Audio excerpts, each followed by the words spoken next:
Magandang ang boses ng damdamin. Tulong at kalingap ang laging unahin. Hello everyone, welcome back again to my channel.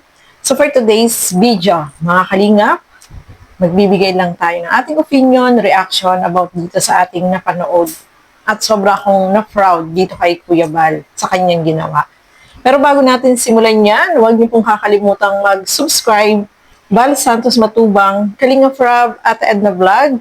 Ang inyong lingkod, Gandang Emmy. Sa mga hindi pa po nakapag-subscribe, please subscribe and please hit the notification bell para lagi po kayong updated sa aking mga ina-upload na mga reaction video. So eto, pag-usapan natin, ano ba yung masasabi natin dito sa ating napanood kanina sa Rapid Tulfo in Action. Tara, panoorin po natin ang video na ito. So, ayan po, no, mga kasukay, mga kalingap. Marami yung nag-abang.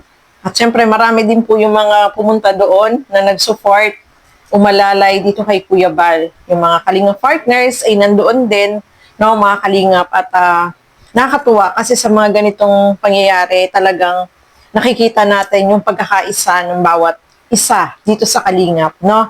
Syempre, marami din talaga yung nag-support, nanood, nag-abang dito sa nangyari, dito sa segment ng Rapid Tulfo in Action, no, mga kalingap. So, narinig naman po natin kung ano yung mga napag-usapan doon. Pero, grabe, no? Marami talaga yung mga comment doon. Marami yung nagtanggol dito kay Kuya Bal. Siyempre, kalingap, no? Ang layunin naman talaga ay tumulong, no? Mga kalingap. So, sobra akong natuwa, na-proud dito kay Kuya Bal. Kahit nga si Kalingap Rob, sabi niya, nag-teary eye daw siya. Kasi, dito kayo mapapabilib kay Kuya Bal, no? Mga kalingap. Kasi, pinakita niya yung kababaan ng loob niya. Humingi siya ng paumanhin kung ano man yung nangyari na hindi pagkakaunawaan. Yun ang maganda po doon, no? Wala na tayong ibang pag-usapan about dun sa mga nangyari pa doon, no? At ito lang yung aking bibigyan ng reaction, mga kalingap, kasi sobra akong na-proud, sobra akong masaya dito sa ginawa ni Kuya Bal. Sabi nga ni Kalingap Rob, talagang napabilib siya dito sa kanyang papa kasi nga, ipinakita niya yung kababaan loob niya. Alam natin, marami yung mga pangyayari na hindi natin inaasahan na aabot sa ganito. Pero nakita natin kay Kuya Bal na nagsorry siya, humingi siya ng paumanhin. Yun ang kagandahan po doon, no, mga kalingap. Ipinapakita lang doon ni Kuya Bal na yung ama ng kalingap ay nandyan, yung puso niya na mapagkumbaba, mapagpatawad. Kung mayroon mang hindi pa nagkakaunawaan, so sana ganun yung gawin, no? Huwag tayong magtanim ng sama ng loob. Kung may mga pangyayaring ganyan na talagang, syempre lahat tayo nasaktan. Sabi nga, hindi natin mapiplease lahat ng tao. Lalo na kapag nasa social media ka, hindi mo mapiplease kung ano yung, kasi iba-iba naman po yung opinion ng bawat isa. Iba-iba yung, pananaw natin sa buhay, no, mga kalingap. So, nakaka-proud, no, mga kalingap, itong si Kuya Bal, kasi nangibabaw sa kanya yung kababaan ng loob niya. Doon natin makikita na talagang grabe si Kuya Bal sa mga nangyari.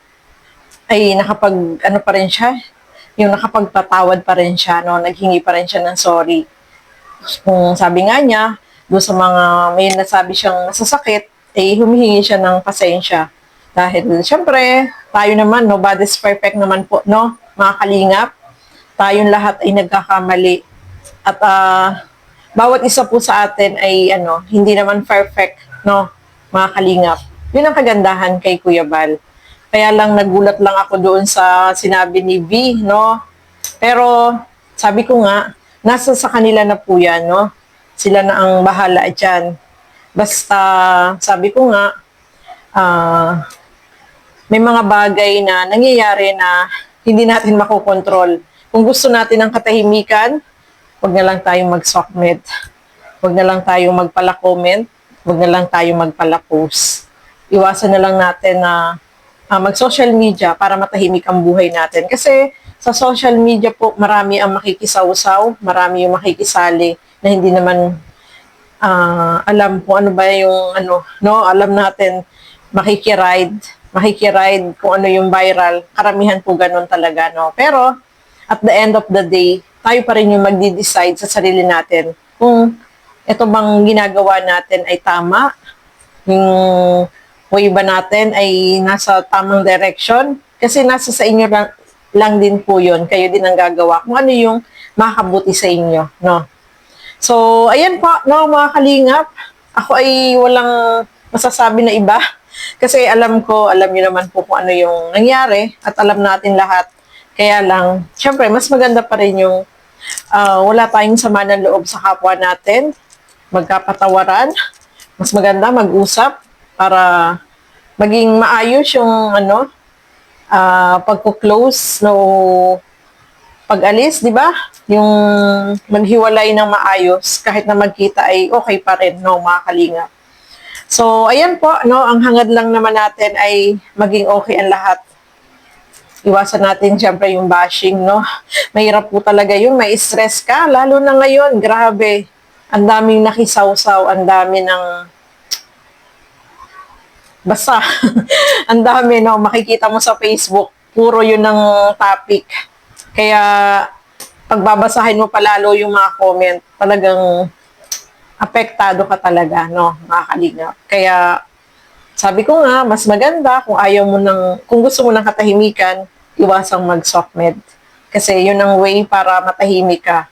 Balik sa normal. Hayaan mo sila, wag ka nang magpala-comment dyan, wag ka nang magpalabasa ng mga comment kasi alam natin sa social media, lahat ng tao ay nandiyan, iba-iba yung komento, iba-iba yung sasabihin sa'yo, kaya mas maganda yun, manahimik. Yun ang the best. Sabi nga, the best revenge is silent, no? Mga kalingap. So, ayan po. Maraming salamat po sa inyong walang sawang panonood at pagsuporta dito sa aking mga ginagawang reaction video. Lagi po nating tandaan, kapag meron tayong sama ng loob, huwag nating ilabas sa social media. Hindi yan makakatulong. Kumbaga, mag-pray lang tayo at ipasa Diyos na lang natin kung ano yung nasa damdamin natin.